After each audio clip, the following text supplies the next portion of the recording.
Welcome to Bunch Formation, your newest favorite college football show. I am Chris Vannini. Do you want to come in here and call me a hoe? We'll see how it goes. I'm David Ubben, and I did not get hired or fired on Sunday. I feel a little left out, Chris. A lot of movement. A lot of movement. I am dead tired. We're recording this Sunday night. We think most of the coaching changes have happened. There may be more that comes later, but I'm swamped. You're swamped from a busy weekend with the and in-laws. Traveling also. It's been a whole thing. In Knoxville.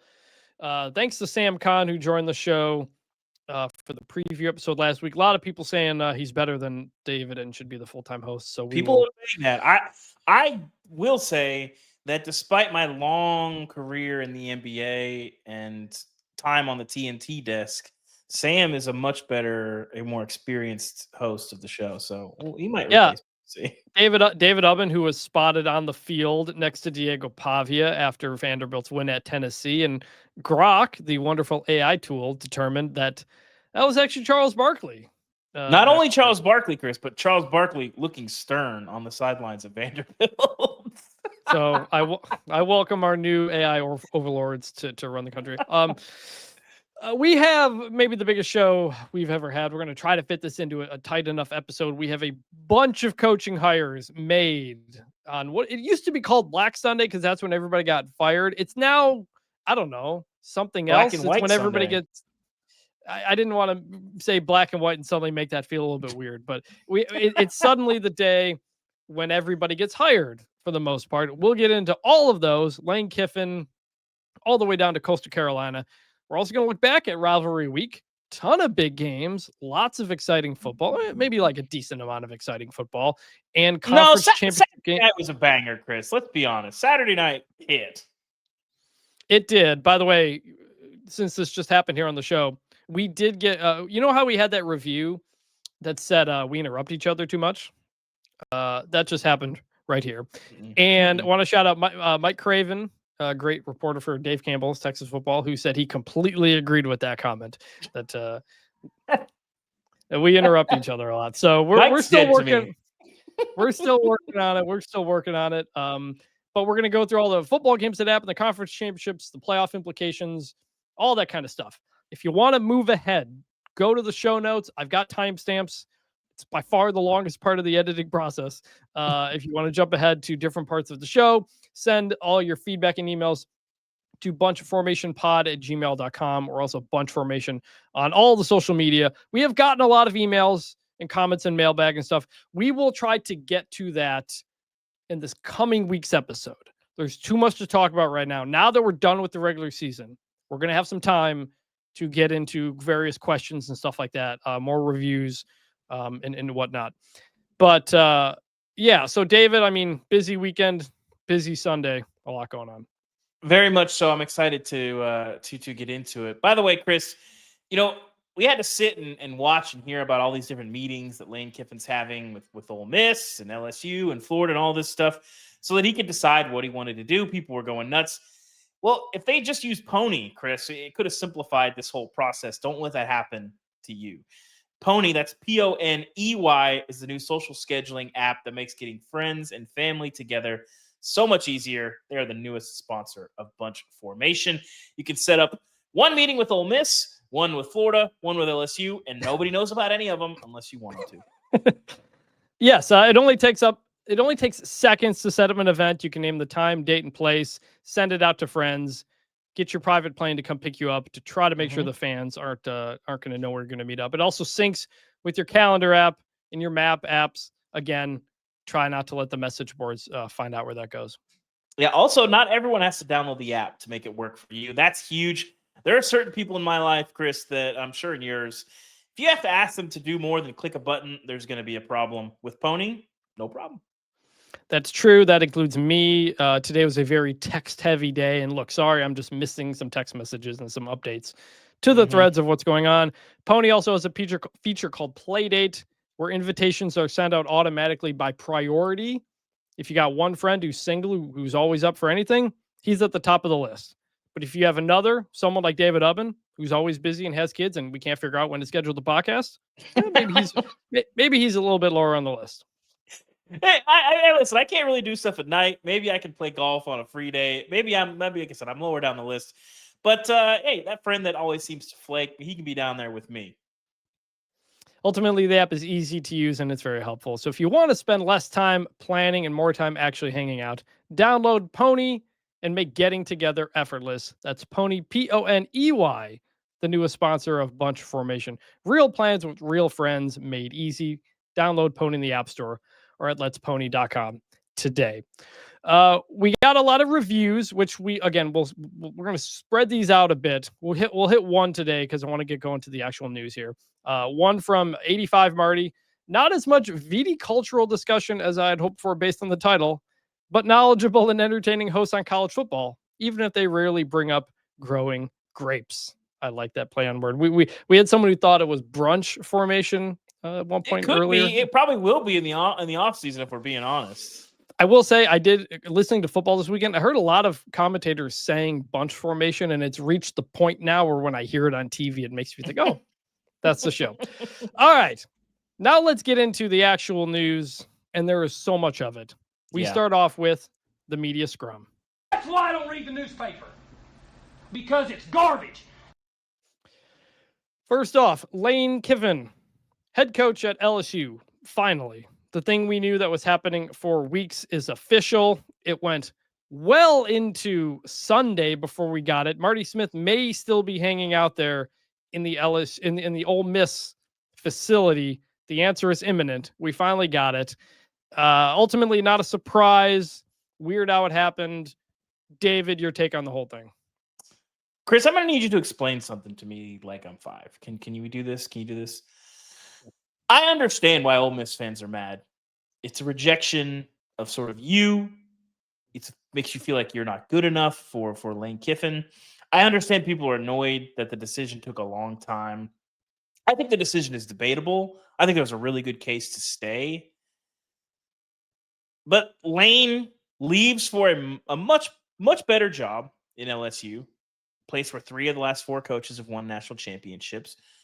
Wanted to stay and finish the job. Obviously, Ole Miss can't let him do that, but it's not like he's leaving in the dead of night, all that stuff.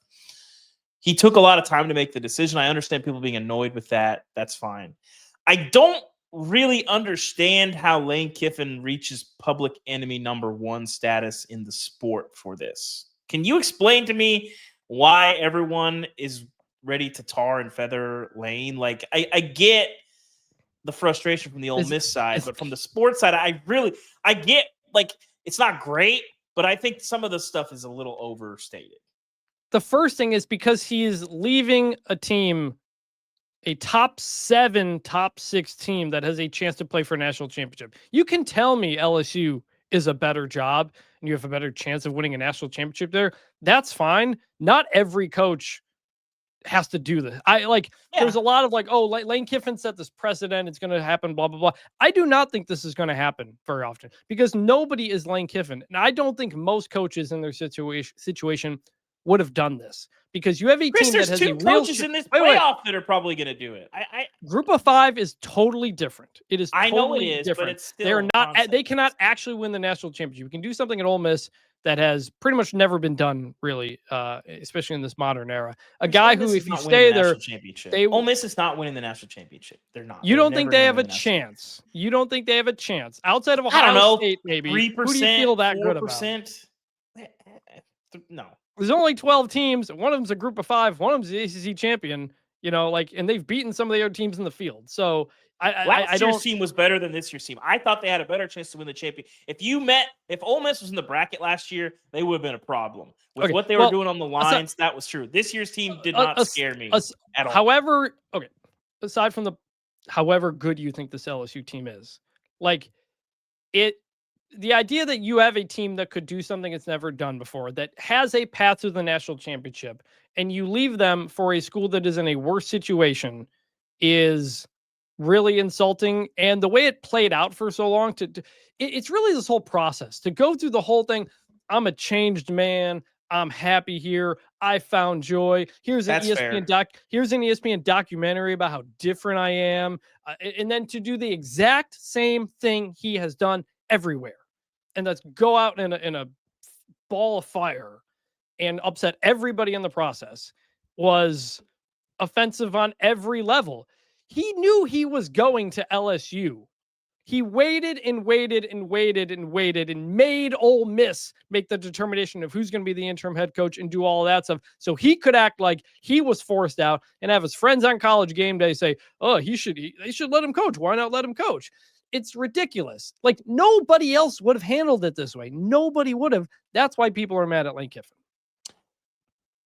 So I don't think Lane Kiffin needs people defending him. Like I said, I think it's not great. It's a bad look for him. It's a bad look for the sport. I just think some of the conversation is a little overstated.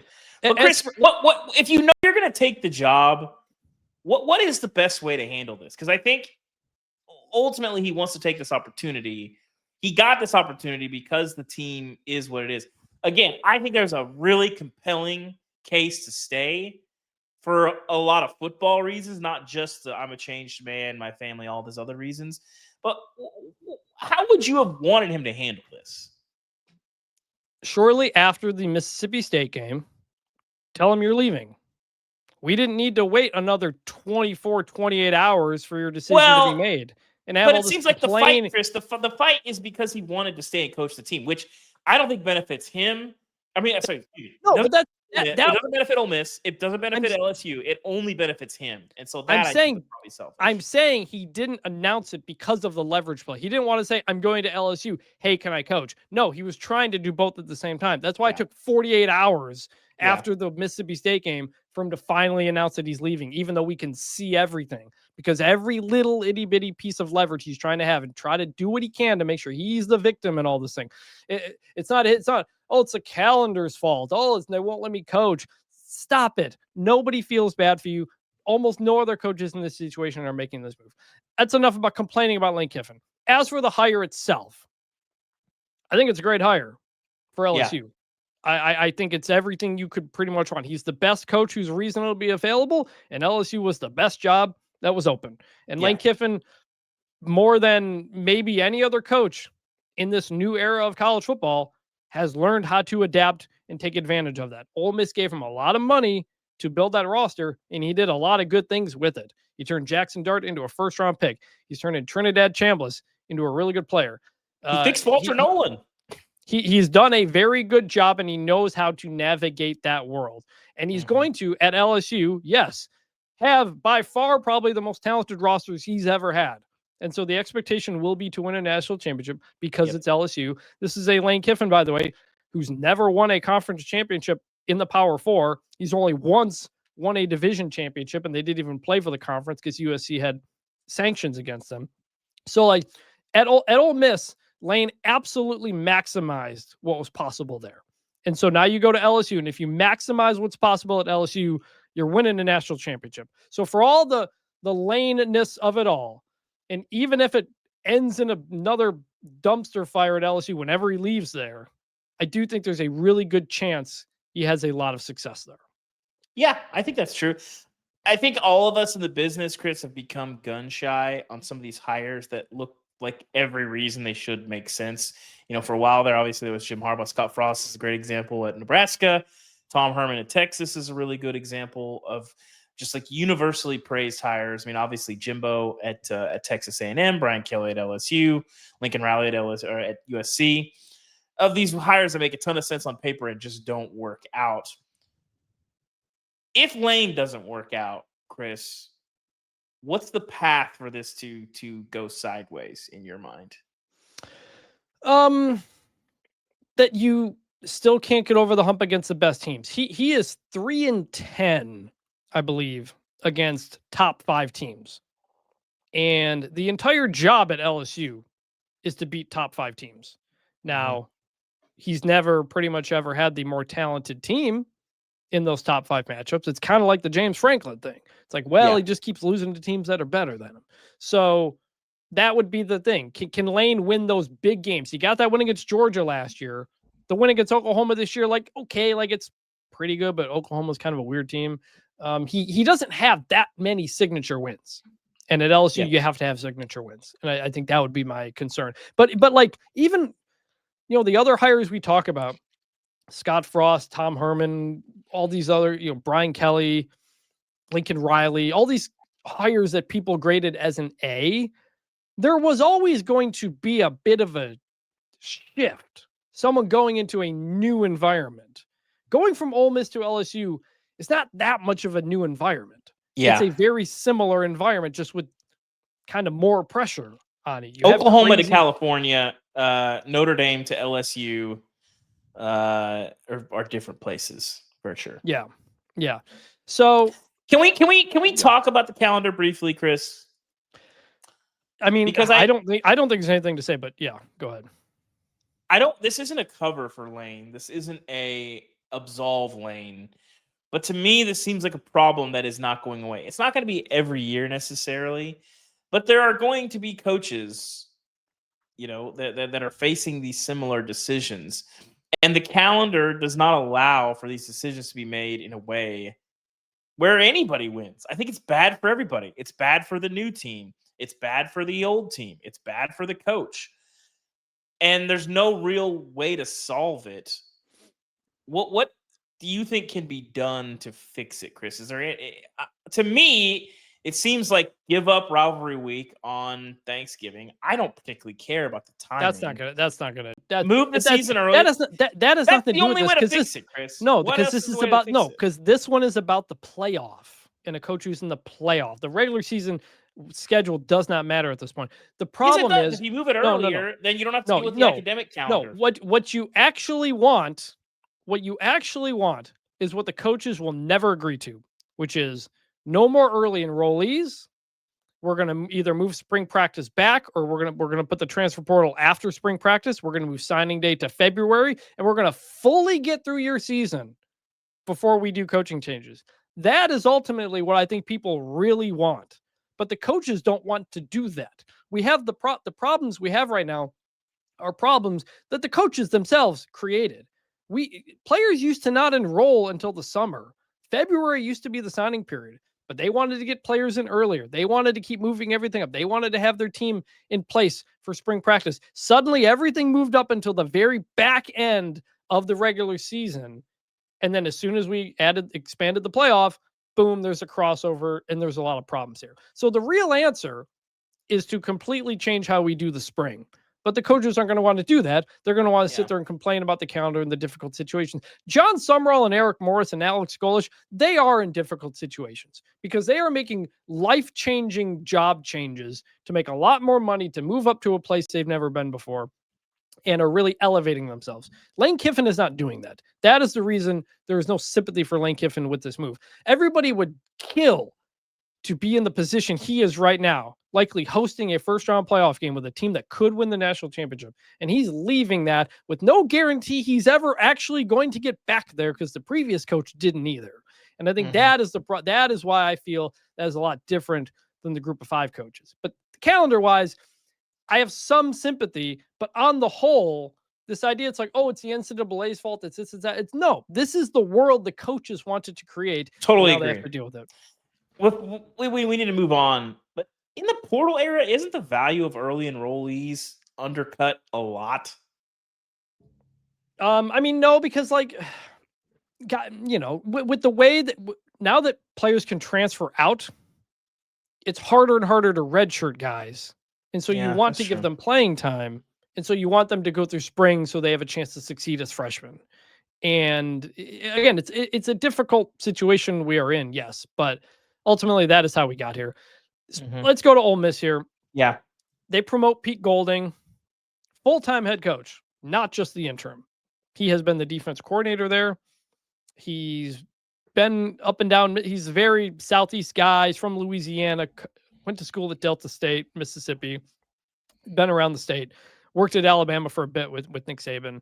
Done it. He has played a big role in the roster being what it is. If you want to keep continuity and try to hold together everything you have and make the best run at this playoff as you can while trying to keep continuity, Pete Golding's the guy you had to hire for the job. And he is ultimately loved by the players, respected by a lot of people in coaching. And I don't know if long-term it's going to work, but I think given the situation Ole Miss was in, It's the only move you could really make at this point. I think there's value in striking while the iron's hot, and I think ultimately Ole Miss has a choice between half of Lane Kiffin and 100% of Pete Golding, and I think that makes sense. And the interim tag probably would have been in this specific situation a little bit unfair and put everybody in an awkward situation.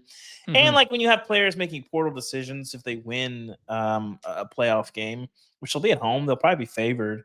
We'll see how the bracket shakes out. Would make it difficult. Well, so I'm kind of with you. I think I'm a little gun shy on Pete Golding long term, but in the strike while the iron's hot category of needing to make the most of this opportunity, and we'll deal with everything else later, which I do think Ole Miss is well suited to continue having some level of success similar or close to what Lane had. I think Golding is probably the right move, even if there's a lot of ways you could critique the hire. And the boosters are going to be fired up to keep giving money, especially to Pete Golding, because they're going to want him to beat Lane Kiffin. When Sonny Dykes left SMU for TCU, boom, someone throws down $50 million to build an end zone facility because they were mad about it. And that can ultimately help. I don't believe Ole Miss is going to fall by the wayside. They have too much infrastructure and money and support there to keep it Totally going. agree. This is a solid job now. And at the same time, I understand the idea of making this move for this season and you figure out the rest of it later, because you do still have a once in a lifetime opportunity with this team and you want to get the most out of it. It's going to be difficult because Lane has taken a lot of the offensive coaches already with him to LSU. Pete Golding is going to need to cobble together an offensive staff with what they've got. And that's going to be difficult. I don't know if the CFP committee is going to weigh that or not. Considering where they're at, I don't see them dropping below Oklahoma. So being in a home playoff game still feels likely, even if maybe you drop down a seeding spot if Alabama wins the SEC, for example. So, we'll see ultimately. I think Ole Miss is still going to be okay, but it sucks, man. It sucks for Ole Miss fans to have this unbelievable run these last few years. You're having the dream season you've always wanted, and your coach puts you in this completely impossible position and really damages your chances of winning it all. And you may never be back here again. And Ole Miss fans who are there at the airport and flipping them off and doing all these things, I feel you. You understand where that is at. And as much as we've talked about, hey, look, Kurt Cignetti stayed at Indiana, Rhett Lashley stayed at SMU. Anybody can do anything nowadays. I still think you could have done that at Ole Miss, but Lane Kiffin didn't. And Lane Kiffin didn't. He still buys into the biggest stadiums, Heisman trophies, all that kind of stuff. He said that a few weeks ago when he was asked what makes a good job. You could tell then that he had his mind elsewhere, that he was thinking about the bigger jobs. He has complained about the crowds and the size of the stadium and sometimes that stuff at Ole Miss. And he could have been a guy who stayed there and they built a statue of him. And he decided to give that up because he thinks the bigger job is the bigger splash. And David, one last thing on this. You had a take a little bit ago that everybody very much disagreed with. One was this seems to be two. The Kurt Cignetti one, the comparing the two of them, we don't need to go back into that one again. But I will say, you have said that if Lane Kiffin goes and wins the national championship at LSU, this won't be really remembered as part of his legacy. Given the way no. I think it will be remembered. I don't think it will be a defining part of his legacy. I'm saying you said that before this played out the way it did. So I'm saying now, given the way it played out and the weirdness of all of it, this is absolutely going to be something that he will always be defined by the way he got fired by the Raiders, by being fired on the tarmac, the way he left Tennessee. And now this on top of that, he could go win a national championship. This is going to be right up there. I think it's not necessarily this one specifically, but clearly the pattern of exits. He has the messiest exits of any coach probably ever. You have the Raiders, the overhead projector is incredible. The USC tarmac, the burning couches and the press conference at Tennessee. all that stuff. And now you have this. Like Florida Atlantic was the only sort of clean getaway that he had. So, yeah, I think the exits will be a big part of his legacy. But as far as this particular chapter becoming a defining part of his legacy, if he does win a championship at LSU, I still think it'll be there. But I think the championships will outweigh that. But you got to win those. And I think there is this idea that, like, well, anybody can do it at LSU. I think we just saw that's not necessarily the case. So I'm interested to see how it goes. And I think that rivalry is heated up. And Ole Miss, by the way, or LSU, excuse me, goes to Oxford next year. So yes, they do. I would like to sign up to go to that game right now. Get your credential requests in right now. Bring out the auxiliary press box. Expand the state crowd. I don't care what you got to do. All right. Other hires. That's enough of Lane. Were there other hires? Talk about the other stuff. Florida hires Tulane coach Jon Sumrall in what was a very interesting couple of days. I think Auburn thought they were getting Jon Sumrall based on the people I talked to. But when it became clear that Florida wasn't getting Lane Kiffin, and this was about a week ago or so, Florida started to realize, like, all right, we're not in the Lane Kiffin running anymore. We need to pivot to other guys. Jon Sumrall was immediately at the top of that list. And so Auburn kind of lost ultimately their top target there, which is fine. That's not to say anybody's going to be good or bad or whatever, but I think this is a really good hire. Florida fans are very, very concerned about Billy Napier comparisons. I don't think those are fair at all. Yes, it's a group of 5 coach from Louisiana, but they are very different coaches. They are very different people. I know some people are kind of concerned, this year's Tulane team was penalized a lot. They've had too many close games and all that kind of stuff. It's definitely been an up and down year for Tulane. But on the whole, Jon Sumrall is a guy who has been a head coach for 4 years and reached a conference championship game 4 times. And he's had to rebuild a roster essentially 3 out of those 4 years. You know, he comes to Tulane. They've lost everybody who went with Willie Fritz. He finds Darian Mensah. He believed in Darian Mensah in a way that even Willie Fritz didn't. Hughes, kind of. the Mensah story is interesting. But anyway, go ahead. Mekhi Hughes, all conference running back. He loses both of those guys the next year and year 2, has to reassemble stuff again. And now he's 1 win away from the college football playoff. He's very good with roster management. He's very good at organizing things and culture and logistics and all this stuff. And I know Florida fans are worried about that because they feel like that's what Billy Napier was. But Jon Sumrall is just like Stephen Godfrey likes to use the phrase like an effing football coach. That's what Jon Sumrall is. This dude is a linebacker from Alabama who looks like he could still go out there and pop the pads. Deep, raspy voice, big time Southern guy who loves drinking beer, and stuff like that. Like, I think Florida fans are going to come to love him. I think they're just very upset that they didn't get Lane Kiffin, which is understandable. But I think this was a very, very strong hire. Yes. And like you said, people are different than the roads that they took to get to you. We just hired a G5 coach from Louisiana, which is what we just fired, is one of the dumber takes. I've seen it a lot. I get why people go there, and I think it's just born out of what you talked about, Chris. People don't really know that much about Jon Sumrall, and I think ultimately he wants to build his teams from the inside out. He loves line play. That's a huge stressor for him. And that's where you win games, and that's where you win games in the SEC, but also wants to have an explosive offense, which they've done a pretty good job of having at Tulane. So, and they even put that in the press release. They put a quote from Jon Sumrall who's like, I'm going to hire an offensive coordinator who's going to put up a lot of points, ! Like, they even had a, that. I've been concerned about their kind of OC situation this year at Tulane. So it seems pretty clear that they're going to make a different move. And he has been talking to a few guys to come with him to be the OC. But I think the other thing too with him, like, it's a lot different coming from Louisiana in the Sun Belt pre NIL than it is coming from the American during NIL. Yeah.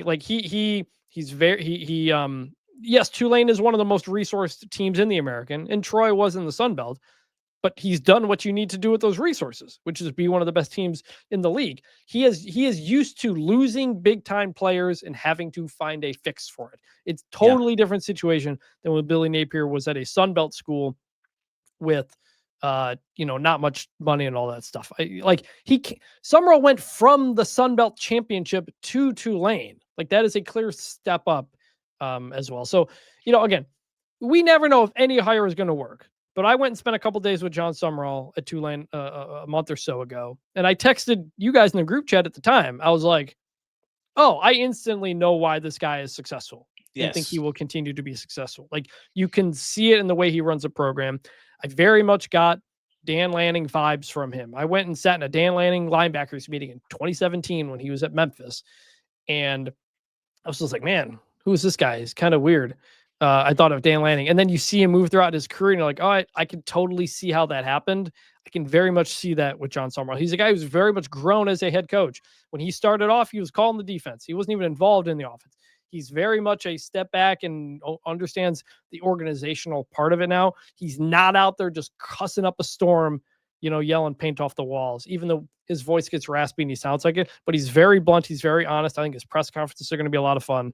Also, by the way, yes, Jon Sumrall coaching Tulane through the playoff as well. Eric Morris will do the same at North Texas. They play each other. You'll have two head coaches. Neither of them are sticking around, but they will for now. Chris, I think, we've both been doing this job a long time. You talk to a lot of coaches. It's not always easy to smell out the great coaches. Like you can pretty quickly, pretty good. I mean, I remember like the first time I sat down and talked with Alex Golesh, like, I don't know, 5 years ago. I forget how long it was. And you're like, oh, this guy's like going to move fast. And you can kind of see like, we'll see how it goes. But like, I can see him moving. And I hold on. Let's move there right there because we've got next up is Auburn hiring Alex Golesh. And so you know him well, Tennessee. We've spent time with him at AFCA. You talked about American Media Days. What did you think of that whole thing? I think he's a guy who understands the organizational piece of running a program, understands the new world of college football. Obviously, he has seen that take place. Tennessee understands what you need. Going to be able to fundraise. Going to be a dynamic personality. Going to be a guy that people want to play for. And I think he learned a lot at USF. I think some of these places, we were talking, before the season, and it was like, I can try different things and do different things and learn lessons. And the microscope is not as intense as it is at an SEC school. It's not like he's out there at, John Carroll University or Wisconsin Whitewater, but like you're not scrutinized for every single little decision at USF as you are at a big school, and you can figure these things out and learn from them. And I think he's done a lot of that because he was a first-time head coach, but he's a guy who's learned under a bunch of really good coaches. Obviously Matt Campbell is kind of where he started. He wouldn't really claim like a specific coaching tree necessarily. Same with Sumrall. He's learned under a lot of different people. But yeah, I mean, Matt Campbell is obviously a part of that. Josh Heupel naturally is going to be a part of that as well. Jason Candle is a part of that. Not Jason Candle. The name's escaping me, but ultimately he's a guy that has seen a lot of football, seen a lot of programs run a lot of different ways, and did his own thing at USF and revived a really good job. I mean, USF was in pretty bad shape when he got there, and they were pretty immediately good. They had won 4 games in the previous 3 years. He comes in, they go 7-6 with Byron Brown hurt, and now 9-3. He's a guy who knows how to build. He's been at several stops where he has built things, and he has the SEC experience recently, which I think is important. I think Golesh at Auburn makes a lot of sense. He builds things. He does good stuff offensively, which if you're Auburn, you've got pieces there. You're going to have to try to hold on to them, but you can do a lot of stuff there. I think he understands the whole organization. And I will say too, Tennessee has kind of struggled in the red zone and with how they want to use their tight end since he's left. He was a big part of designing what they did and tweaking. Like the Baylor offense, you got to do some weird stuff in the red zone because the wide splits and stuff are more like when the safeties don't have to worry about 60 yards downfield, you got to get a little creative. He was a huge part of that 22 team at Tennessee and allowing them to have the kind of success and be as efficient as they were. And that team, I would have liked to have seen that team, compete in a 12-team playoff. if Hendon Hooker had stayed healthy. Yeah. Sure, if Well, Hendon the Hooker thing had on stayed Auburn healthy. too, like there were reports a couple days ago that Golesh was really close with Arkansas. Mhm. And I think he was. But again, Auburn thought they were getting Jon Sumrall. And Yeah, then Jon things Sumrall changed. starts pulling out of Auburn. The Auburn people are kind of surprised by the whole thing. They pivot to go to the guy who's next on your list, which is Alex Golesh, and that trickles down to what happens next with Arkansas. But real quick on Sumrall and Golesh, concerns we might have. We don't want to just gas everybody up. The concerns I would have with Jon Sumrall at Florida are he hasn't been in the SEC for the last 4 years, and things have changed a lot. That's one thing Billy Napier told me when I visited him at Florida. He's like, it took us like a year or so to kind of really get caught up with SEC recruiting again, because you don't recruit that level of guy when you're at Louisiana. And so can Jon Sumrall adapt to that? They're hiring a new GM, by the way, at Florida, a guy from the Philadelphia Eagles. So he's going to be kind of, I think, on equal footing with Sumrall. So it's going to be kind of an interesting organization. But my concern with Sumrall there is, can you do it at the SEC level? And with Golesh, it would be he never really fully got over the hump totally as a head coach. This year's USF team, like $9-10 million roster, like tops in the American, tops in the group of 5. And they're not playing for the conference championship because they lost to Navy and because they blew a 14-point fourth quarter lead to Memphis with some questionable coaching management things in that game. So those would be two things I'm concerned about. Any concerns you'd like to list for those two guys? Yeah, I mean, I think ultimately you're going from, like you mentioned, the top dog status in the American, where you have the ability to put together a roster and have the resources that are on par with just about anybody in the league. Whereas Auburn, you're going to be fighting uphill for a while. I mean, Ryan Silverfield is going to experience that at Arkansas. We'll talk a little bit more about him in a second, and Arkansas, frankly. But that's going to be a different experience. And Auburn, we don't need to rank the jobs, but off the top of the head, probably the 7th or 8th best job. Like them in Tennessee are kind of like interchangeable, maybe the 5th or 6th. I have to rank them out, but it's not in that top tier. And Auburn's been a weird place. They've been so up and down for so long. Like, hey, we're gonna compete for a championship, and then we're gonna win 3 or 4 games. But they haven't been up in a while. Auburn hasn't had a team that anybody has been scared of since like 2019, I think. Yeah, it's been a long time. So getting that started is not going to be the easiest thing in the world. But he does inherit a pretty good roster. Obviously, keeping Cam Coleman, that's going to that roster together is like the number one thing you got to do. Cam Coleman's going to be getting like $1 million, $2 million by school. Pay So it. Whatever. Can Auburn, I don't care what you're paying Cam Coleman. Whatever anybody else is paying Cam Coleman, you should be willing to pay. You're going to have to, but you're going to have to pay more because you're not going to have that proven thing. Who's your quarterback? Who's this or that? We don't know. So let's move to Arkansas, who ended up hiring Ryan Silverfield from Memphis. Didn't get Golesh. They also went down the path with Kane Womack, the defense coordinator at Alabama. They ultimately settle on Silverfield. And it's a real mixed bag. Fans are not happy about this. No. But I can tell you 2 different ways to look at this. One, he's 29-9 over the last 3 years. He's never had a losing season as a head coach. He won his last 4 or 5 games against Power 4 opponents, including beating Arkansas this year. And he went 6-1 against Jon Sumrall, Eric Morris, and Alex Golesh. So like he won a lot of big games within the conference. The problem is he also lost several games within the conference that you can't be losing, to UAB this year, to East Carolina, the UTSA game last year. And that cost them a spot in the American Championship game. He never played. He never coached in the American Conference Championship game as the head coach there. He went, I think, 27-17 overall in conference play with a roster that was like second in the American, I think, in roster, like 5-6 million or so is where they were at. So, there's a lot of big swings there. I think the larger issue, though, is that Arkansas is just not a very good job.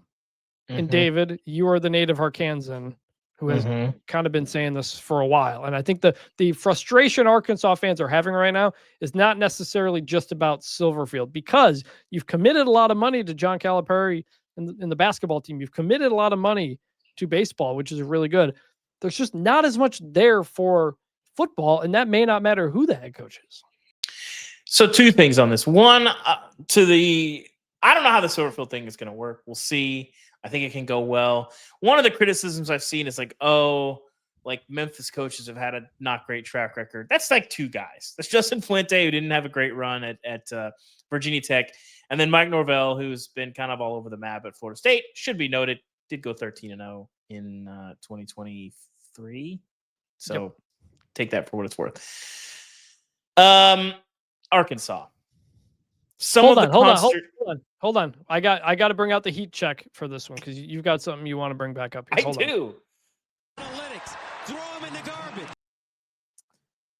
Some of the consternation about the job, I think, is silly because it's not like they had a lot of home run candidates out there. The Kane Womack thing is, bringing somebody that obviously is very familiar with Arkansas, bringing him back home. Ryan Silverfield is about as accomplished as anybody that they were sort of discussing. Once Golesh was no longer in the picture. Sure, once Golesh was in the picture. But, if you are one of these coaching candidates, there is no reason to pick Arkansas over an Auburn, over a Florida. I mean, we don't even need to talk about LSU. There's a lot of things working against Arkansas succeeding. And I think some of those expectations are still slow to catch up. And it's not like Arkansas fans just have to be like, well, you got to just sit and accept 7 wins every year. I don't think that's true at all. I think obviously we've seen them have some peak years. But I wrote this a couple years ago. People were mad, and I still think it's true. Why did Arkansas not get Eric Morris, Chris? Because, one, you're at Oklahoma State, which is closer to Texas, and you're competing with Texas schools. He's from Texas. And he coached a lot of the time in Texas. And Oklahoma State has a much easier path to the college football playoff. Yes. Arkansas's path to the playoff is ridiculous. And you hear Arkansas fans talk about the Petrino years like, oh, well, we can get to that. And it's like, that was a different college football. And that was more importantly, that's a different SEC. That's an SEC that doesn't have Texas A&M in it. That's an SEC that you can laugh about Mizzou. Mizzou's been kicking Arkansas's tail for some time. That didn't have Texas. That didn't have Oklahoma. Those are all places that have bumped you down the totem pole a little bit. And so I know it's never going to happen. I know people get really fired up about the money, but Arkansas would be enjoying its life a lot better in the Big 12. I've been saying this for decades plus. And part of it was born out of growing up there and never getting to go to road games pretty much ever because everyone was so far away and you didn't get to enjoy that. Some of that has gone away in the new SEC. But people get so tied up in the TV money. No one cares. You don't see it in the TV money. How about you go to a league that you can win and get to the playoff and have rivals that are close to you and have a league that you can compete in? I'm not saying they need to do something crazy. I'm just saying the reality is that they'd be more happy there. And that's not to say they should, but it is to highlight why this coaching search went the way it did. And you lost out. I think Eric Morris would have been an interesting hire, but Oklahoma State's probably a better job than you not because they're not in the, they're not in the SEC. You are. You've got more money. You've got more resources than Oklahoma State, but Oklahoma State can win their league. Yep. Arkansas has never won the SEC. They've gotten close a couple times in the past, but they're getting further away and further away, and the lack of divisions is only making it harder. You are probably bottom 3 job in the SEC. Kentucky's worse. But Vanderbilt is probably up there now. Mississippi State, I guess. So, but Vanderbilt, we'll see. I mean, Vanderbilt's had a ton of investment. I wrote about that actually. Saturday night. Vanderbilt's had a ton of investment. They're on the up and up. Part of it is. So here's the problem that you run into with Arkansas' situation now that I think is a really fair thing. Is you've got to mobilize the money. There is money there. Like the Walmart, the Waltons have never been that invested in football. They've more been invested in the arts. There's like a world-class museum in Northwest Arkansas that hosts all these big events, but they haven't been able to succeed. And you got to mobilize that money, and nobody has really been able to unlock that. I think Sam Pittman was almost a roadblock in that, just not really wanting to embrace the new world of college football. And so Ryan Silverfield's not going to do that. I think he sees that that's the key to unlock it. But I don't know how you do that, but that has to be I'll say number this. one. But when people aren't excited about you, that makes it even harder. Yes, he is going to be up against it at the beginning, and that is difficult because the fans are not happy about it. And it's normally a new coach is hired, everybody's happy. That's your goodwill, and you got to spend it wisely. He is starting without that, and that we may said be this unfair. was coming though, Chris. We said like there aren't enough candidates that are gonna please fan bases. There's probably enough good coaches that can succeed, but like how many fan bases are thrilled with their coaching hire today outside of LSU? Is it just LSU pretty much? Yeah, because we live in a world now where Rhett Lashley will stay at SMU and Kurt Signetti will stay at Indiana and Clark Lee will stay at Vanderbilt and Eli Drinkwitz will stay at Missouri. Although he didn't get as much down the road interest as I would have thought he would have in this cycle ultimately. But speaking of coaches and fans who are kind of feeling uneasy about a hire, Michigan State, wild swing of emotions for them. They beat Maryland on Saturday for their first Big Ten win of the year and an 8-game losing streak. The next day, they fire Jonathan Smith Sunday morning. The fans are happy. It's been a dreadful 2 years. It's been little reason to be excited. You fired Jonathan Smith. Fans are happy. Well, very, very quickly, you realize talking to people, MSU is about to hire Pat Fitzgerald as your head coach. And that has now happened. I don't know if it's official at the time of recording, but I've reported it. Other people have reported it. It's happening. And he's the former Northwestern coach. And my read on this hire is that the donors were really behind this one happening. And that's a big reason it's happening. Because Michigan State they're not in good position financially. Jonathan Smith's going to have a $33 million buyout with an offset. And the donors have been out on Jonathan Smith for a while. The reason you fire your AD Alan Haller and hire Jay Batt from Georgia Tech is to raise money. That's what he's very, very good at. Yep. And that means you have to take the donors into account when you're making a lot of these decisions. So I think that's a big reason Pat Fitzgerald is there. On the whole, Pat Fitzgerald did a good job at Northwestern. Went to a bunch of bowl games, won some, put a bunch of guys in the NFL, turned a program that had almost no history other than him. He is pretty much the history of Northwestern, both as a player in the 90s and then as the coach. And there was a time when Michigan wanted to hire him and the Chicago Bears talked to him. And there was, 15 years ago, all kinds of big jobs were coming at him and he wanted to stay at his alma mater. But then it ended very badly. He went 4-20 in his last 2 years, including a 1-11 season. And then he was fired right before the 23 season because of hazing in the program. Now, first, there was an investigation into hazing, and the school gave him a suspension for 2 weeks during vacation. Then there was a bunch of uproar over that, and the school said, well, actually, never mind, you're fired. And any lawyer would tell you, you can't do that. So he sued for wrongful termination and settled for an undisclosed amount, but one that was very, very pleasing to him, and one that led him and the school to come out and say pretty much that meme totally exonerated. That they determined that he didn't have knowledge of what happened. Okay, but it still happened. There was not a denial that the hazing happened. And for a school at Michigan State that's been dealing with several sexual misconduct scandals at the school over the last 5 or so years, I'm still surprised at this. With all these hires, I don't know if they're going to work or not. But Michigan State was never going to have any chance of success again if its donors did not get reactivated and excited and into things.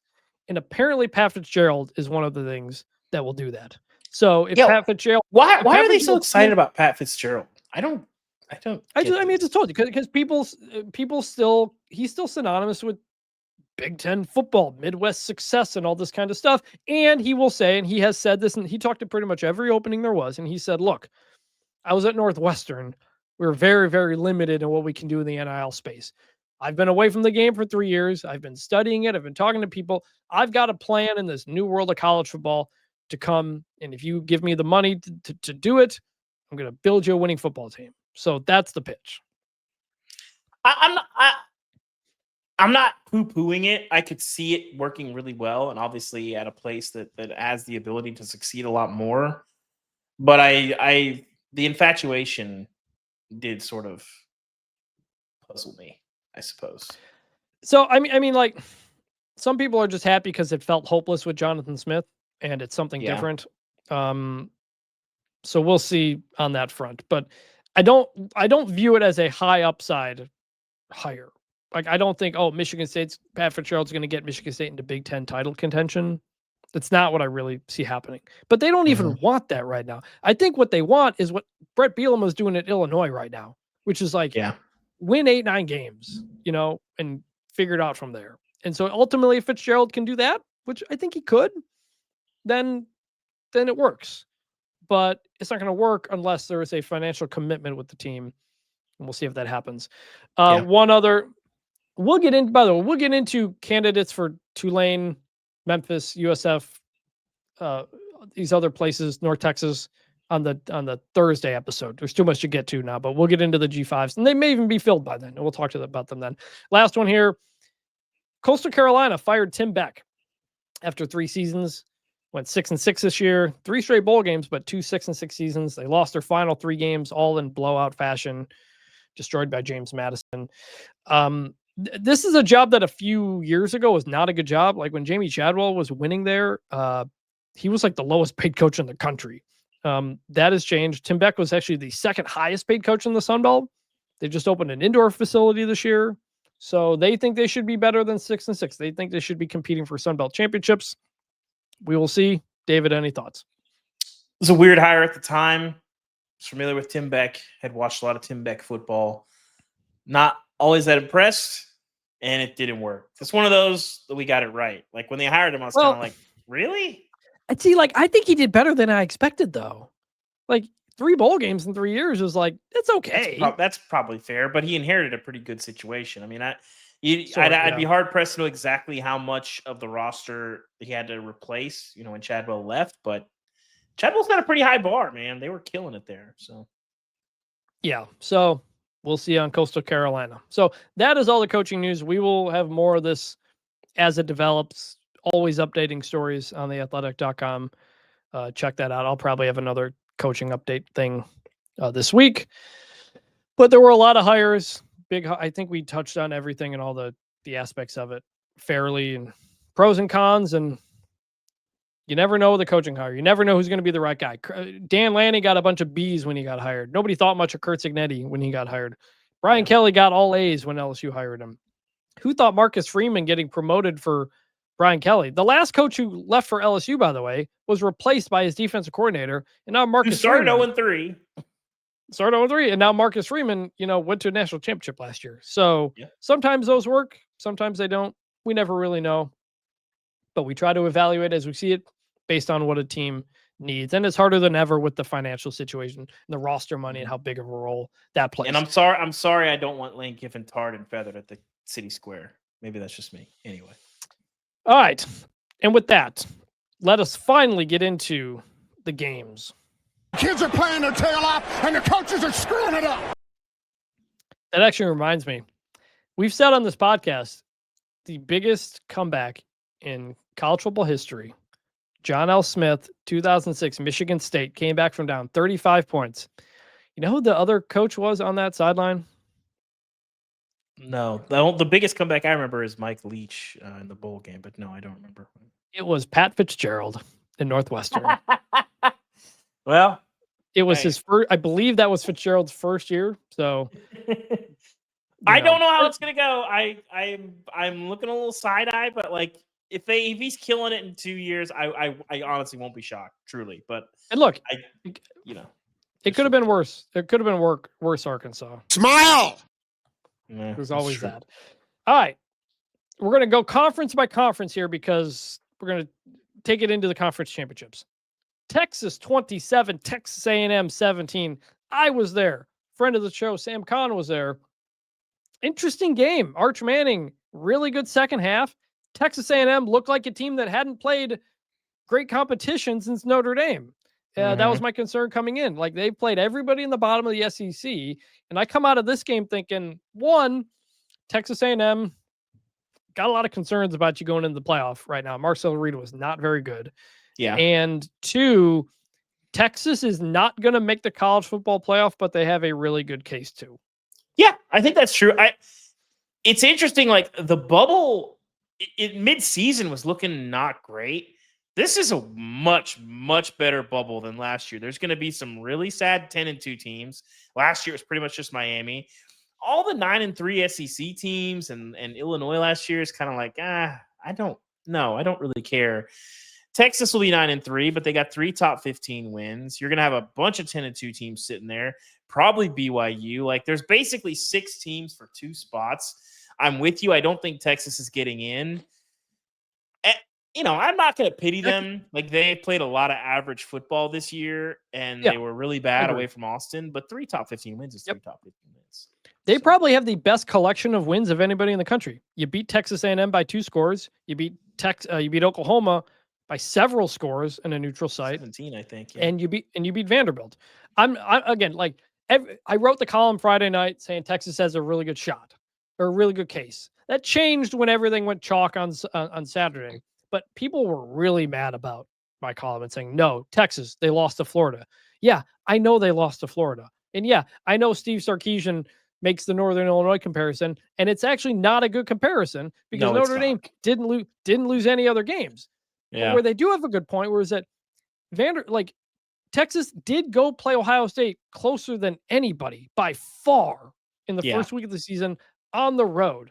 And if Texas had not played that game and they played nobody else in the non-conference, and if they had played another nobody non-conference, they'd be 10-2, and they probably would be in the field, to be honest. Because I do think. Listen, I don't know if it's a disservice to the sport. I do think excluding Texas for that Ohio State game does de-incentivize big games. It does. I don't think it wipes them out. I think there's still a lot of upside to that, where if you win that game, it does help you, and it is meaningful to the committee. But I do think when you look at just Texas this year, I think the totality of the sport makes it a really complicated conversation. But looking at Texas this year, it does say, like, why do we need to play these big-time non-conference games? Because Texas and Texas A&M, look at their SEC schedules. They are completely different. Like, I'm not a believer of, they played an SEC schedule, therefore 4 crappy non-conference games matters. No, it depends on your SEC schedule. If you take out Ohio State, Texas still has a really difficult schedule. And so that's enough on Texas. We know they're not going in. Texas A&M, I have concerns a lot. I think you could see the receivers make some plays here and there, but Marcel Reed was off the whole time. He injured his ankle in the game when he rolled it. Couldn't really run the ball. Texas was able to run the ball in the second half. A&M is probably falling down now to, depend on conference championships, but you're probably not getting a bye anymore. You're probably getting a first round home game, which I think they'll be happy about. Yeah. But you have a chance to have you have a chance to have a 12-0 regular season. Yeah. And you lose it to Texas again. It's been more than 5,000 days since you beat Texas, and you've now lost 2 in a row. 2 years in a row, you have had a chance to beat Texas and go to the SEC championship. You've lost them both. The vibes are not great going to the playoff. And you don't get to go to Atlanta, which, like you said earlier in the season, would be a big deal pretty much only for Texas A&M. Nobody cares about an Alabama, Georgia SEC championship again. Well, Kirby Smart does. We'll get to that. We don't care about that. The only thing that concerns me with Texas A&M, they're really good at a lot of things, but there's nothing, maybe the pass rush and kind of the receivers, that terrifies you. They're just really good at a lot of stuff, and that was kind of on display on Saturday. It's like, the record is what the record is. The SEC schedule is what the SEC schedule is. But you look at some of the elite teams and you're like, oh boy, I don't want to see X. I don't want to see X. I don't know if there is that with A&M. That's sort of a concern. I will say the environment at Texas, by the way, just my experience being there, was very cool. Honestly, much better than the Georgia game was last year. Maybe because Texas won that game and they played well. But, going down the field after the game, you come out of the field and you're in the corner where Bevo is. And Texas gets a turnover late in the game, and they run all the way down to the end zone and dunk the ball into with Bevo is. And it's the poop bucket for Bevo is where they dunked it in there. And so I'm over there and the Texas A&M ball boy comes to get the ball, because we've talked about ball boys on this show. You talked to the guy at Pitt earlier this season. It's been quite a year for ball boys. We had an LSU Oklahoma ball boy fight on Saturday. We won't probably get into that on the show, but it's been a wild year for ball boys. So I am over there, and I post a video on my TikTok and on Twitter. The ball boy comes over to get it, and the guys who kind of watch Bevo, one of the guys is like, "No, they took the ball. It's over there." He tries to say they don't have it, but the ball boy knows where the ball is, and so he's demanding the ball. And one of the people pulls up the poop bucket. He goes in and grabs the ball and takes off, and they have some choice words for each other. So the side eye was a good look. Listen, the ball boy was getting the job done. I don't think that ball's ever going to come back and play, but shout out to that guy for doing his job. Also, when I was on the field, Arch Manning, who is a member of the Texas Cowboys student group that controls the cannon, he went and fired the cannon, and I'm over there like recording this. Another thing I posted to my TikTok, and they're like, people look out because this thing's going to shoot. It's obviously not shooting a cannon or something, but you don't want to be in direct range of it. So I'm off to the side recording, and they're about to light it, and I realize, oh, I probably need to plug my ears. So I plug my left ear because my right hand is recording, and it goes off, and immediately my head's ringing and my right ear is ringing, and I was very concerned for a good 20 seconds there that I had lost hearing in half of my head, but thankfully I was okay. But those cannons, the old school cannons like they have at Texas, I haven't been super close to, but the ROTC cannon, like Mizzou has one. A few have kind of the newer cannons that aren't the something you'd see on the Frontier or whatever, but they're no joke, man. Those things are crazy loud. All right, Georgia 16, Georgia Tech 9. With the win and with Texas A&M's loss, Georgia was already going to the SEC championship. So this game technically didn't actually mean much in the end, but Georgia wins. It's close. It's ugly. It's close. The box score wouldn't tell you it was close, but Georgia couldn't finish drives. Yeah. Brent Key, man, he's 4-0 covering the spread against this team. Just can't win them. I have no real thoughts on this game. No, it was not a fun game to watch. Georgia kind of manhandled them. It was going to take a big play or a turnover to swing this.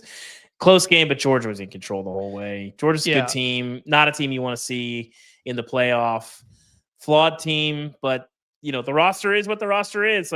If you cross paths with Alabama or Georgia or Ohio State, buckle your chin strap. Still the best rosters.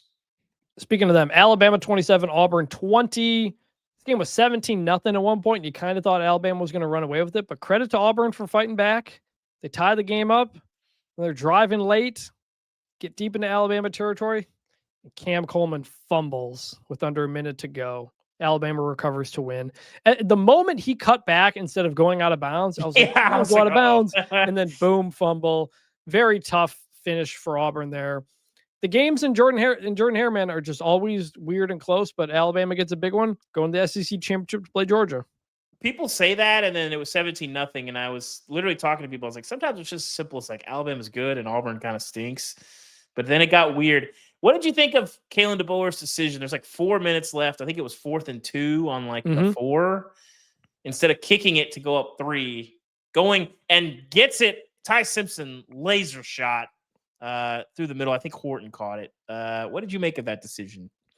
This is what Kalen DeBoer does sometimes. He goes for the kill shot in a place you wouldn't, not a kill shot, but the place you wouldn't expect. It was the 4th down against Washington State a couple of years ago when he was at Washington. In a weekend, there was a lot of 4th down decisions and questionable calls, especially the NFL games. I probably would have kicked because I don't think that Auburn offense is doing great, but you take the risk and you get the reward. So gutsy call, and it's what DeBoer does. Wasn't crazy about the decision, but sometimes it works. So Alabama, Georgia in the ACC championship game. Kirby Smart's telling you this game matters. We're going to play to win, because if you play, you worry about injuries. You're a scared team. You're going to get injuries happen. Because obviously Carson Beck got hurt in the SEC championship game last year, and that kind of ended Georgia's season. But Kirby Smart's one of the few people I think the SEC championship still really means something to. Well, it's him and 6 other people on the planet. So enjoy that. And if you're Alabama, you're not only playing for an SEC championship, but you're playing for potentially to get a home game or even get a first round bye. Like you look They're at the not going win, to jump up that high, I don't think. I mean, they're going to need some help, but you look at probably their a home game. wins though. Like they would have beaten Yeah. Georgia twice and somebody else up there in the top 10. Missouri's still probably going to hang on to a top 25 spot. Forget who the other ones. Vanderbilt. Vanderbilt was the other. Vanderbilt was a the good that they win for have. them. Now the Florida State loss is bad, but the SEC champion, a 2-loss SEC champion that beat Georgia twice, like I think they would put Alabama in that bye spot over like a Texas A&M. You know, so we'll see. I wouldn't. We'll find out on Tuesday what the rankings are, and we'll debate it more on the Thursday show.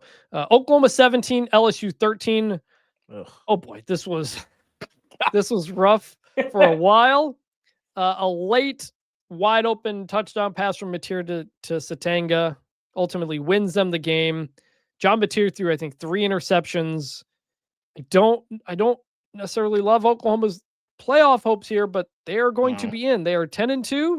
And you look at the teams they beat and the teams they lost to, they are in the playoff and a decent shot at hosting a game. They may get jumped by Alabama, but they're probably going to be in position to host, I think. They're a headache to play. They're somehow worse to watch. I missed when Oklahoma joined the Big Ten West. This team, like, I hate watching this team. We were watching them, sort of play footsie with LSU, going back and forth, playing like a 3-3 game in the third quarter. And like, listen, we get a precious few of these playoff games, and I would not have been been out of shape if Oklahoma had lost, and we wouldn't have had to watch them play in one of these playoff games. I've just watched a lot of Oklahoma this year. They are not fun to watch. The offense is kind of a mess. The defense is like obviously the really defense good. is really good. It's really good, but not in a way where it's like super fun to watch in the same way. Like Georgia 2021 has always been like the gold standard, and like Ohio State's kind of I kind of feel the same way about them. They're not that fun to watch defensively. Caleb Downs is. Arvell Reese can be from time to time, but they're not the same. Like Georgia, when they were taking the field, you're like, they might kill someone. And it was very fun to watch. This Oklahoma defense is really good. But man, they're a tough watch, man. They are a tough watch. And I do like Oklahoma fans kind of leading into it. It's like the bird box meme of making people watch Oklahoma. Like, look at us. Watch us play football. You're gonna see it in the playoff. I do like that they're leaning into that. I just don't enjoy watching this Oklahoma team. So Oklahoma, you are Iowa, and at least you are embracing it. Vanderbilt 45, Tennessee 24. Charles Barkley was there, sitting next to Diego Pavia after the game. David, I thought this was just another like build the statue moment game for Diego Pavia to win this rivalry game, to play as well as he did after some early turnovers, red zone mistakes. It was looking like the Bama game again, but ultimately Vandy gets it done. 100 yards rushing, 100 plus in the second half. Obviously, the touchdown at the end to seal it. And I got to meet Nate Bargatze, Chris, on the sideline. Oh, yeah. Big Nate Bargatze fan. If I'm being honest, that was my highlight of my night. Like, listen, I watched a lot of big-time football games. It was a very memorable night. It was a cool football game. The Vandy fans were too turned. But, like, I've seen bigger games this year. I probably will see bigger games later this year, but I don't get to meet I love Nate Bargatze. My wife really likes him.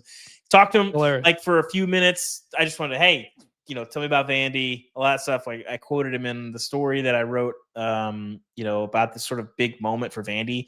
I mean, you think about Neyland Stadium is really old. They've been playing this rivalry a lot. I think Vandy has won in Neyland Stadium 8 times in 100 years. So to do that in emphatic fashion where you basically just bullied them for the second half, to state a reasonable playoff case, I don't think they're going to get in, but like 10 wins. No. You win 10 games for the first time ever in school history. Just an unbelievable night for Vanderbilt. So, they want to try to get in the playoff. I don't know if they will or won't, but I don't think getting squeezed out of the playoff is really going to ruin this season for Vanderbilt. So it was very memorable night for them and for me. So hey, shout out to Nate. How cool is it? Did Nate Bargatze like make any jokes when he talked to you? Because he's always in that self-deprecating type of mode. Yet he's got to sit here and talk about the greatest Vanderbilt team No, ever. listen, Nate was ball knower. Okay, he was dropping strength of schedule metrics on me. He didn't really. I just asked him like, hey, like, why should Vanderbilt be in the playoff? And what has this season been like for you? Listen, he had like some security around him. I just kind of grabbed him and said, hey, I'm David Ubben. I'm a huge fan. I'm also a reporter with The Athletic. You have a few minutes. He's like, oh, yeah, definitely. I want to be respectful. Like, I'm sure like a lot of people are probably bugging him. Like, he did take some pictures with some Vandy fans like late in the game. I don't want to be that guy. I did want to do my job. So I kept it to like 2 questions, like 3 minutes, kept it tight. But I did appreciate it. Not a lot of jokes, but he was dropping some knowledge and just talking about like, this has been incredible to see. And it was actually the first game he's gotten to go to this year because he's been on tour all fall. And when he did the game day pick him, I guess he didn't get to go to the game later that night. So yeah, he was on Vandy's sideline. Like it's like a celebrity Vanderbilt fan is like not like that's legit fandom to like be like, yeah, I'm the Vanderbilt fan, and that's his whole thing. Like there are not many celebrity Vanderbilt fans out there, so it's got to be a just unbelievable moment for him to be there and to experience this season. So and also Diego Pavia, off the charts aura. Can we just say like, listen, a lot of people hate Diego Pavia. We have been the foremost Diego Pavia appreciating podcast for years on end, going back to P-Gate. I've loved him. He just his whole story is insane.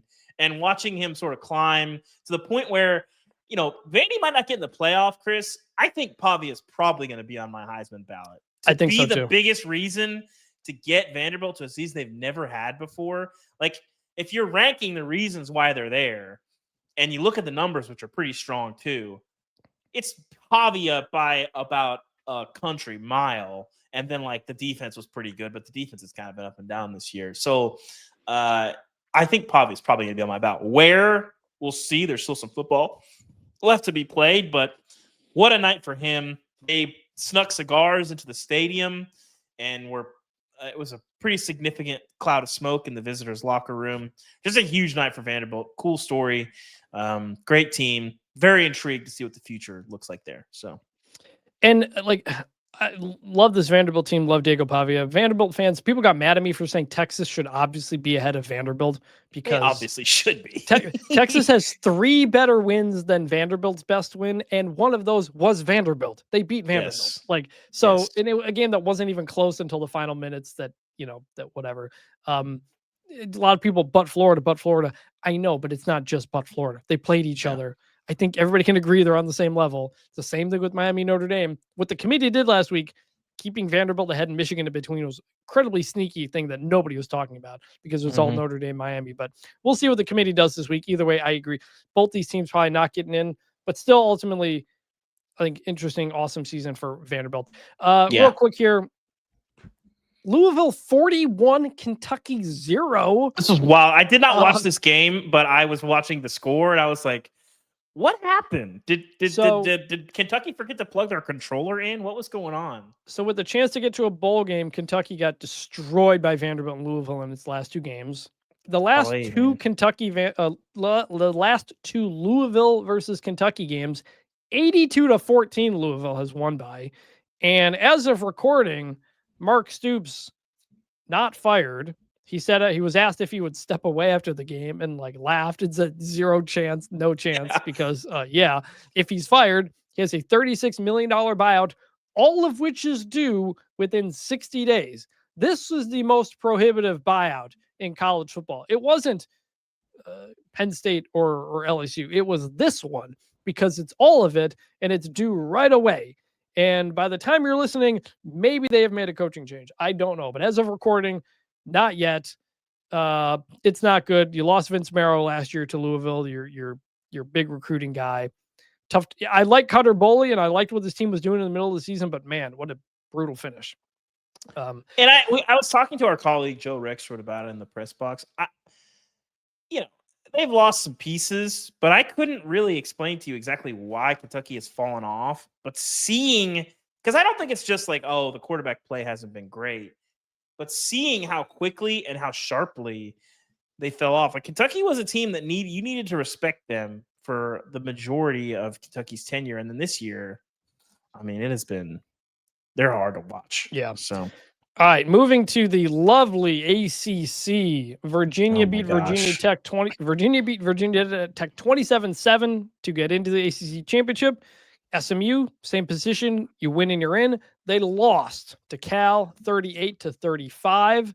They were down 17 in the fourth quarter. Yeah, rallied 24-7 at one point. It was 31-14 in the fourth. Really good to get off the map, but they rallied to take the lead late, but they then allow a late touchdown to Cal to drop down by 3, and they miss a 52-yard field goal as time expires. And because Duke beat Wake Forest, and because of something with the NC State win, the weird tiebreakers what the ACC means, we have Virginia versus Duke for the ACC championship. Duke, which has a 7-5 record. All right, as we're recording this, reports that Kentucky is expected to fire Mark Stoops. Good thing we just talked about it. There's your Mark Stoops. We just talked about your Mark Stoops bid. Duke 7-5 versus Virginia for the ACC championship. Instead of Miami, which is clear, like we can all agree it's the best team in the ACC, but these conferences are too big and we don't have divisions and we have weird tiebreakers where this happens. And I think the ACC and these other conferences should do the tiebreakers that like the American and some of the G5s have, which is like if your highest ranked team in the CFP rankings wins their last game, they're into your championship game. Like the whole point's the playoff, yeah. After the head-to-head tiebreaker, like your next tiebreaker is that. If somebody's highest ranked in the CFP and they win, they're in. That's how it should be. It's going to be just a disaster to explain this. If Virginia wins, so like of the top 6 teams in the ACC, with 1 or 2 losses, they all beat each other at least once, except for Duke, who went 0-2 against the group. And none of these top teams are playing each other, which is the problem. Virginia played one team in the top 6. It was Duke, and they beat them 34-17. It's like we don't know what the best teams in conferences are anymore. So that's annoying. And also, if 7-5 Duke wins, it does open the possibility that James Madison, if it wins the Sun Belt, that gets to 12-1, could be a second group of 5 team in. This is why the rankings on Tuesday are going to be very important. Because I've said this before, but I wonder if they won't rank JMU. Because if you rank JMU, you are pretty much guaranteeing they will be in if Duke wins. Because it's hard to see an 8-5 Duke jumping into the top 25, So it seems like a coin flip, Chris. It seems like that's kind of where we're at with Duke versus JMU. Yeah. So anyway, that's Miami beat Pitt 38-7. They should still be ranked ahead of Notre Dame. Everybody knows this. I've made this case. It's not going to happen. It is what it is. Meanwhile, Florida State lost to Florida 40-21. Good Lord, man. You've lost to 2 interim head coaches. You're not going to a bowl game. 5-7. Just a mess. Moving over to the Big Ten as we kind of get through this. Ohio State beats Michigan 27-9. Finally off the side. Indiana beats Purdue 56-3. Ohio State, Indiana, 1-2 Big Ten championship. Any thoughts on Ohio State? I think it was important for them to win in the way that they did, where they were physically dominant. I think that was important. And I appreciated, the mascot Xing out the M in the end zone in the snow and hitting the script Ohio on the field. Somebody's got to stop that if you're Michigan. Forget guarding the M. That's significantly worse to me. Yeah. But good to get off the schneid for them. I think the clear problem with Michigan, like Ohio State realized, Michigan can't do anything offensively. They have no receivers. Yeah, it's been that way for a while. It was that way last year too. over 2 years, Michigan has 12 touchdowns by its wide receivers. Like Andrew Marsh, as freshman this year, has like really stepped up, and Ohio State realized, if we just shut this guy down, there's no problem. And Marsh had 0 catches. So that's what that was. Michigan, you paid all this money for Bryce Underwood. You got to put all your money into receivers for Bryce Underwood and see where that goes.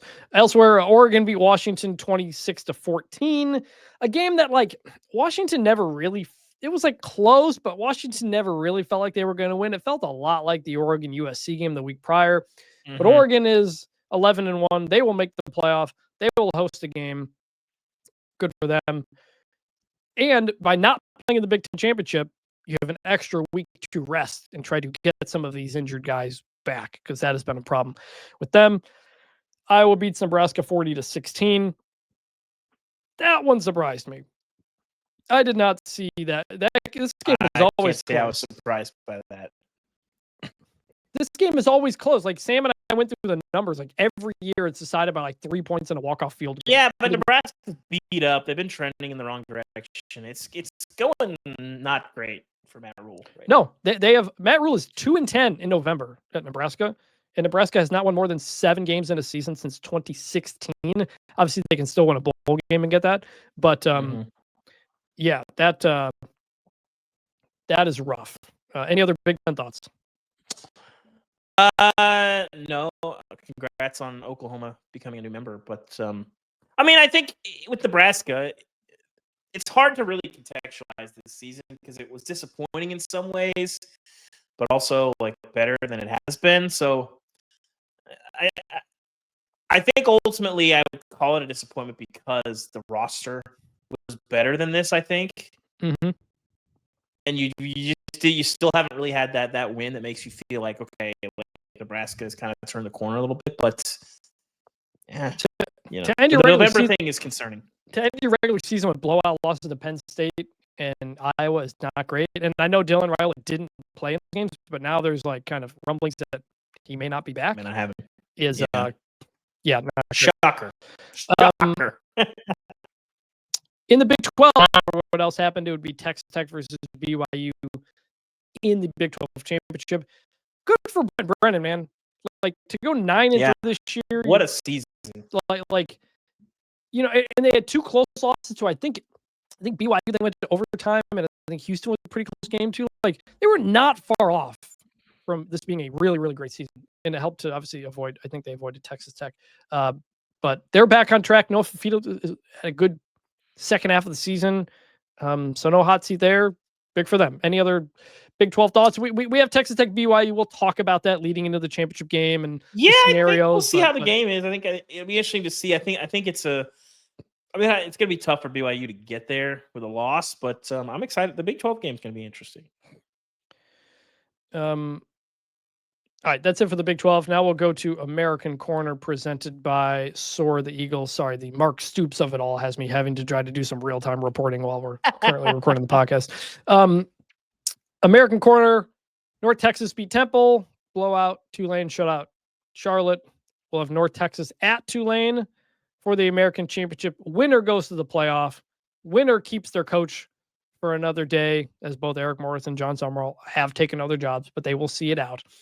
Going to be an interesting matchup. We'll talk about it again in the preview episode later this week, but no big surprise. I do think in the end, we got the 2 best American teams. I think like Navy had a case, USF had a case, but it has felt like these are the 2 best teams, especially when they're at their best.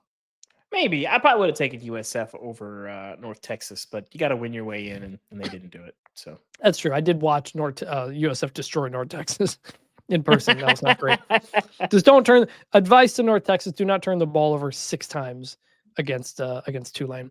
In the Mountain West, the championship game is Boise State versus UNLV, because for the second time in 3 years, the Mountain West had to go to computer rankings to determine who was going in a 4-way tie. Boise State beat Utah State. UNLV beat Nevada. And then New Mexico beat San Diego State in double overtime in an awesome kind of just scene there for New Mexico. That created the 4-way tie. If San Diego State had won, they would have been in. Shout out to New Mexico, by the way. Yeah, I think that's my favorite story in the sport this year, honestly. They are one of the coolest stories in college football. I wrote a story before the season. I've tweeted it out. I'll try to link it in the show notes. They lost everything from last year's team. They had Devin Dampier. They had some really good receivers and running backs. Their coaches, Bronco Mendenhall, left. The OC went to Utah. Like, it was the second year in a row with a coaching change because they had fired Danny Gonzalez the year prior. There was like 70 new faces on this team, 120 something new faces over the last 2 years. A place that has had so little success. And then New Mexico lost the entire basketball team from a team that went to the NCAA tournament when Richard Pitino left. And I wrote the story about the state of New Mexico and how just like the people just desperately want something of their own to kind of grab onto. And man, Jason Eck has really done that. 9-3, can win a bowl game to go to 10 wins for the first time since 1982. Eck is getting a new contract extension, which I've reported, upping his salary to $1.75 million. He is sticking around, which is great. I know New Mexico fans are really worried about losing another coach again for a third year in a row, but they've got something really cool going on there. The overtime was awesome, by the way. Yeah. San Diego State, I think, throws an interception, and then New Mexico was like at the 5-yard line. And they kept running the quarterback where he's like got his arms up and he's like just burrowing through. Like they were doing all the right things, but then they fumble the ball inside the 5. We go to double overtime. New Mexico scores in the first play. Then San Diego State has the ball. They get, I think, 1st and goal. And then they get 3 straight false start penalties. It's incredible. And that crowd was going nuts. The towels are waving in the camera. It looks like an NHL playoff game is going on. And they win that game. They storm the field. Really cool moment. Unfortunately, New Mexico not playing for the championship. Also, New Mexico, by the way, was wearing the awesome turquoise jerseys, like some of the best in college football this year. But it'll be Boise UNLV 3 years in a row. UNLV went 0-2 against the teams they're tied with. We'll complain about the tiebreakers later. But Boise UNLV, Dan Mullen's done a really good job there. Boise's had a down year, but can win the Mountain West again, so we'll see. Over in the Sun Belt, Troy beat Southern Miss 28-18. So it's Troy versus Troy at James Madison. If JMU wins, they may have a playoff shot now, so that could be pretty interesting. In Conference USA, Jacksonville State beat Western Kentucky on a walk-off field goal, which means it'll be Kennesaw State at Jacksonville State for the Conference USA Championship. Kennesaw 9-3 in Jerry Mack's first year. By the way, he's a name to watch. He's a name to watch for Memphis because he's from there.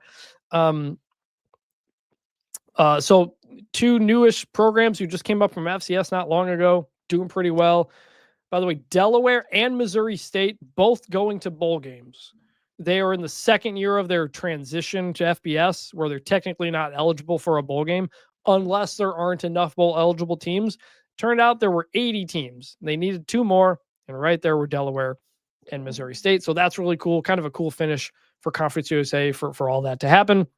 And in the MAC, it'll be Miami of Ohio at Western Michigan, because there was a 3-way tie between Toledo, Miami, and Ohio. And despite Miami going 0-2 against the others, it's the record versus common opponents tiebreaker that did it.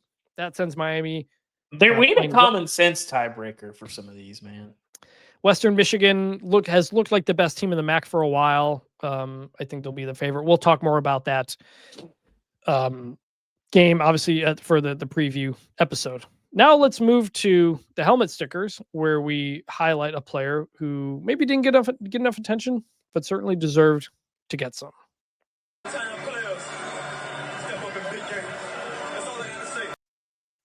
I'm going to go with Yale running back Josiah Pitzenberger. It's a wild game. 32 carries, 209 yards, 3 touchdowns, as Yale overcomes a 28-point deficit to beat Youngstown State 43-42 in the first. It's Joshua Pitzenberger. Joshua, not Josiah. To beat Youngstown State 43-42 in the first Ivy League playoff game and win. The Ivy League has not participated in the FCS playoffs. They voted to decide to. Yale won the Ivy League and got in. Harvard also got in as an at-large but lost. But Yale makes this comeback to win. Awesome scene. They also did some smart 2-point math early on in that comeback. That's the reason they won in regulation. But shout out to Joshua Pitzenberger. David, did you have anyone? I don't know if you had anyone on the notes. I do. Am I allowed to pick somebody on a losing team, Chris? Yeah, go ahead. Malcolm Simmons for embodying the ghosts of Jordan Hare, and allowing that game to go from kind of a sleepy sort of Alabama stranglehold into a pretty wild game. Malcolm Simmons made the most of his touches in the Iron Bowl. Finished with what were his final numbers? I think he had like 120 yards. He had that long touchdown catch. Great game from him. Enjoyed watching that. 3 catches, 143 yards, and a touchdown. Make the most of your touches. And without him, that game does not get interesting. And that was probably the most entertaining game of the weekend, I would say, probably. Yeah. It was a case. It was not like the environments and everything were fun, but like the football games themselves were not. There were not that many, like close down to the wire football games this year. So good one.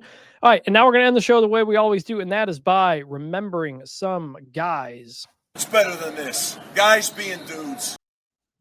And since I was at Texas, I was trying to think of somebody along the lines of Texas. I'm gonna go former Texas quarterback Tyrone Swoops.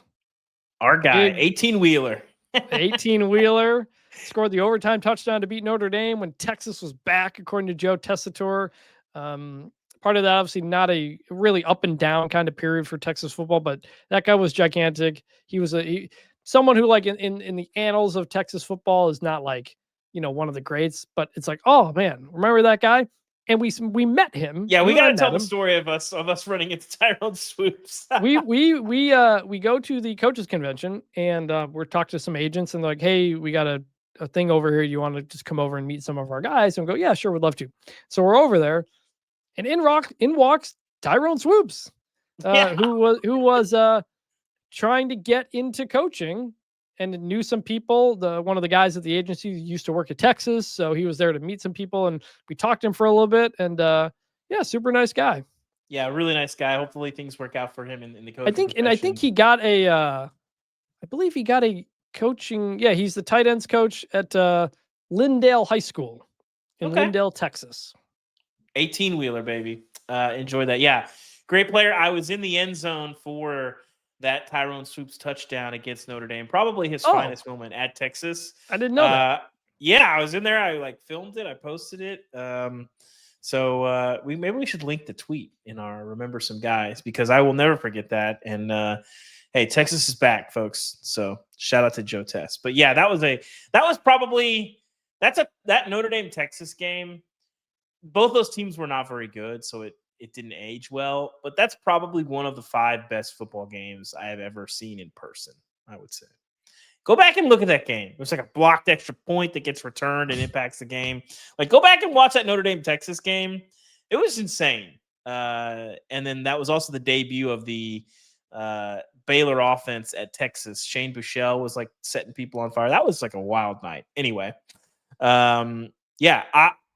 obviously, I was deep in Vanderbilt world this weekend. And so for a long time, I think Kyle Shurmur has kind of held the mantle as the best Vanderbilt quarterback. Jay Cutler, probably the most talented, obviously the best NFL career. But Kyle Shurmur, the numbers were better. Won a bunch of games there as well. But that changed this weekend when Diego Pavia, I think, has taken that mantle with 2 unbelievable seasons at Vanderbilt. But Kyle Shurmur, we remember you, a fantastic player. He made Vanderbilt fun for quite some time. Finished his career with threw for 2,400, 28, and 3,100 yards. His last 2 seasons, 50 touchdowns, 16 picks.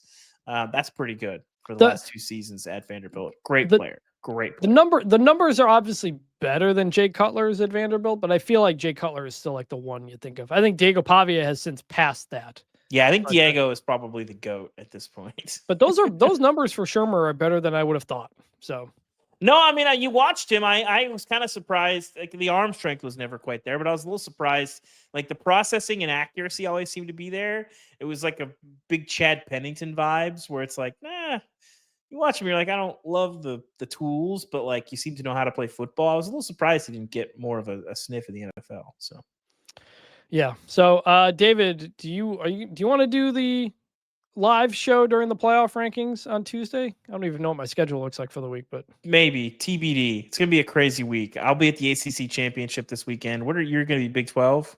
I'll be here in Dallas at Big 12. So neither of us are going to have to travel very far, but it's going to be a weird week. So we will try, at least I will try to do a playoff reaction show on Tuesday live when it goes on the Bunch Formation YouTube channel. Cause this is the big one. Like a lot of the stuff is going to be finalized here. Your Notre Dame, Miami's, your Texas's, your Ole Misses. Is Ole Miss going to drop because they don't have Lane Kiffin and offensive staff? I don't know.